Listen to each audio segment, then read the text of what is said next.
When I think of Shara Cottage, I think of family. I think of heritage and legacy. Things like benefits and, supporting different organizations. It represented achievement. I think of love. And my mom met my dad, and here I am. So that memory, that recollection of how things work out. It seemed like we did a lot of celebrating at Shara. It represented safety. It represented success. It's an amazing story to tell that your family has been in the same business for 110 years, and we're black.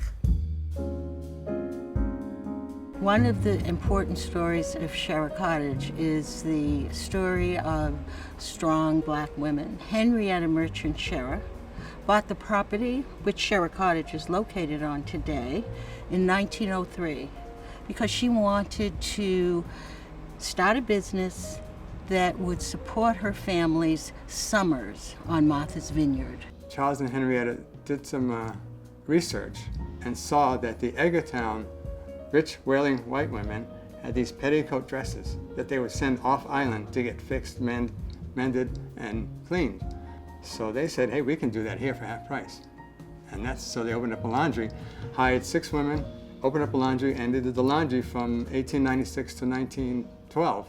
Then Henrietta passed in 1917, and that's when they closed the laundry, they converted to rooms for the inn, and again, Shara thrived.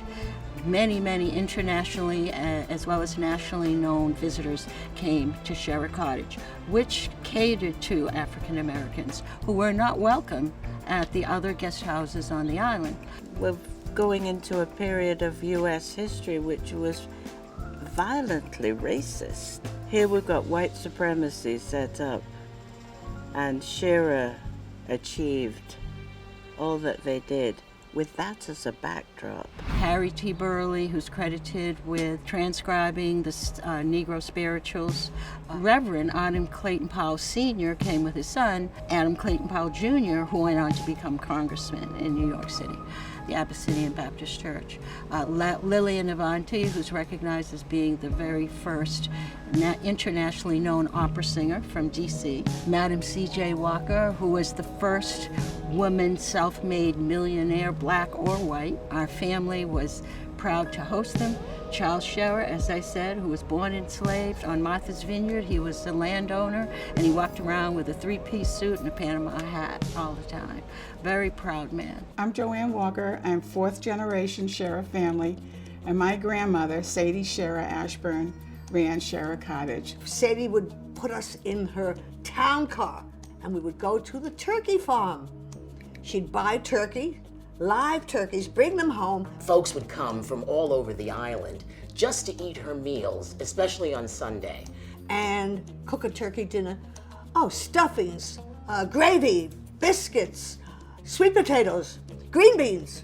Sunday was a day when she really opened up the dining room, and everyone would come from all around to have her spectacular, very fresh turkey dinner. Regular, good old, home-cooked, good foods. And here we are today, celebrating over 100 years, and we're still all talking to each other. So it's a good family. So it's contributed to the expansion of the African American community in that people often had their first exposure to Martha's Vineyard through Shara Cottage. People came here to relax, have a good time, and socialize. And of course, we were all brought up with that, seen and not heard kind of thing. So you treated everything and everyone with a lot of respect. A real pantheon of African American historic stars.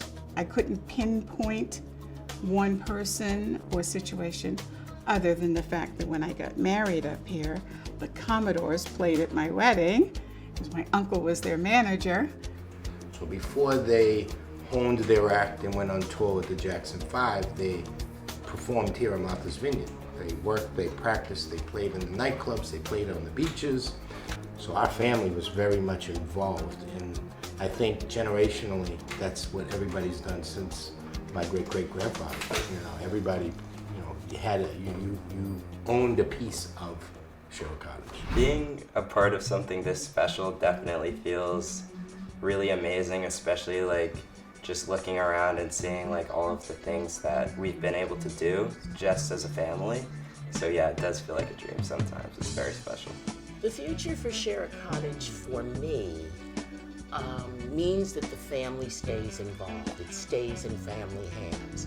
The importance of legacy for African Americans can't be overstated, and that's one of the, I think, important features of Martha's Vineyard is the amount of historic legacy that families are able to maintain here because they determinedly came here year after year after year and made sure that they had property if they could, or at least history that they could hand to their children and say, keep this going.